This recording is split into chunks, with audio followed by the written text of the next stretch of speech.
Students, this question was asked in NET 1989 from the chapter Nuclei. The average binding energy per nuclear of an atomic nucleus is how much? Students, there are given four options. The magnitude is 8 everywhere, but the units are different. What is Joule, student? Joule, we have studied. Joule is the SI unit of work and energy used in mechanics. And what is also the CGS unit of energy.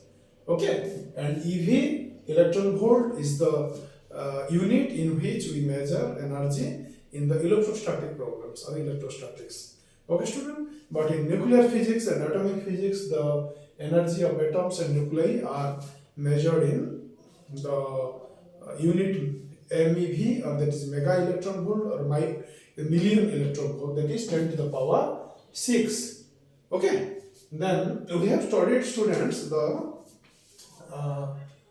experimental curve of binding energy per nucleon. Okay, if you plot binding energy per nucleon in this y-axis, and this is the x-axis, we put the mass number of the atoms.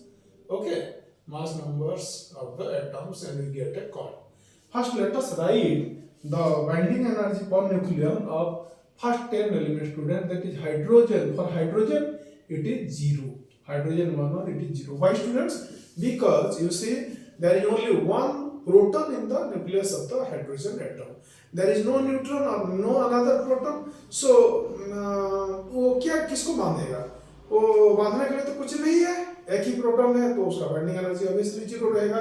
लेकिन student, जो deuterium है, hydrogen का isotope जिसको H12 हम लिखते हैं, उसका जो है आपका बाइंडिंग एनर्जी 1.1 MeV है, जिसमें एक प्रोटॉन और एक न्यूट्रॉन रहते हैं जिसके न्यूक्लियस में. और जो H13 है हमारा ट्रिटियम, वो होता है 2.8 MeV. ठीक है स्टूडेंट्स. और हमारा हीलियम जो होता है 24, उसका हो जाता है 7.0 MeV. ये एक्सपेरिमेंटल फाउंड फिगर्स है स्टूडेंट. और बेरिलियम का जो होता है, लिथियम का होता है, उसके बाद लिथियम होता है, लिथियम का होता है 5.6 MeV. और बेरिलियम का होता है स्टूडेंट्स 8.7 MeV. और बेरिलियम के बाद आता है बोरॉन का होता है 8.0 MeV. कार्बन का होता है 7.7 MeV. कार्बन के बाद आता है students carbon 6, nitrogen 7, atomic number 7, इसका आता है 7.5 MeV. इसके बाद आता है ऑक्सीजन 8, उसका आता है 8.0, 7.97, उसको हम 8.0 भी लिख सकते हैं स्टूडेंट. ऑक्सीजन के बाद आता है फ्लोरीन, जिसका रहता है 7.8 MeV.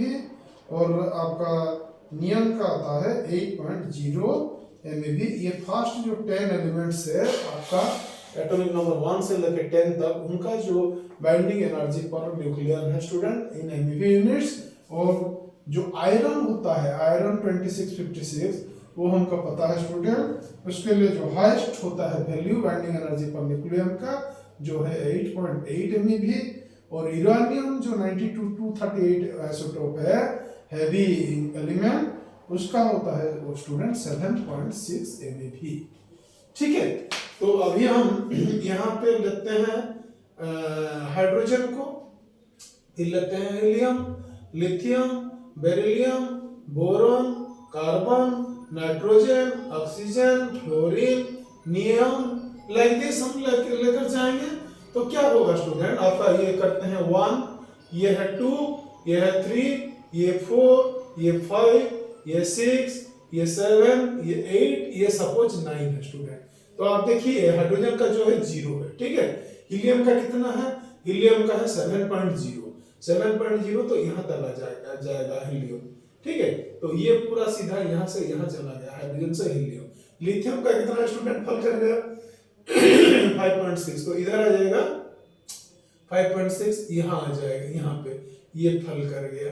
और बेरिलियम का कितना है? 8.7. ये यहाँ तक आ जाएगा, ये चढ़ गया 8.7. बेरिलियम. बोरॉन का कितना है? 8.0. ठीक है, यहाँ फल कर गया बोरॉन का. और फिर कार्बन का और थोड़ा फल करेगा कार्बन का, और नाइट्रोजन का और थोड़ा सा फल करेगा नाइट्रोजन का, और आपका फिर चढ़ गया 8.0 को ऑक्सीजन का, ठीक है। फ्लोरीन का 7.8 थोड़ा सा कम हुआ, नियॉन का 8.0 थोड़ा सा बड़ा हो गया, और ऐसे नियम के बाद जो है स्टूडेंट्स वो जो होता है ऐसा करके चलता है ये कर्व हम देखे हैं। तो ये लगभग स्टूडेंट ये जो सबका 8 से 9 के बीच रहता है, 8 के आसपास, 8 से ऊपर थोड़ा या 8 से नीचे 7 और 8 के बीच में बाकी जो सारे एलिमेंट्स हैं उनका जो बाइंडिंग एनर्जी पर न्यूक्लियर का रहता है। ये एक्सपेरिमेंटली फाउंड कर्व स्टूडेंट्स, जो कि हर फिजिक्स बुक में जहाँ पे न्यूक्लियस के बारे में पढ़ाया जाता है ये आपने देखा होगा, ये बहुत फेमस कर्व है। तो यहाँ से हमको पता चलता है जो बाइंडिंग एनर्जी पर nuclear most of the elements के लिए क्या रहता है स्टूडेंट, 8 MeV रहता है, जो कि ऑप्शन ए में दिया गया है। तो ये ऑप्शन 1 सही रहेगा स्टूडेंट्स। और बहुत बहुत शुक्रिया आपका ये वीडियो देखने के लिए।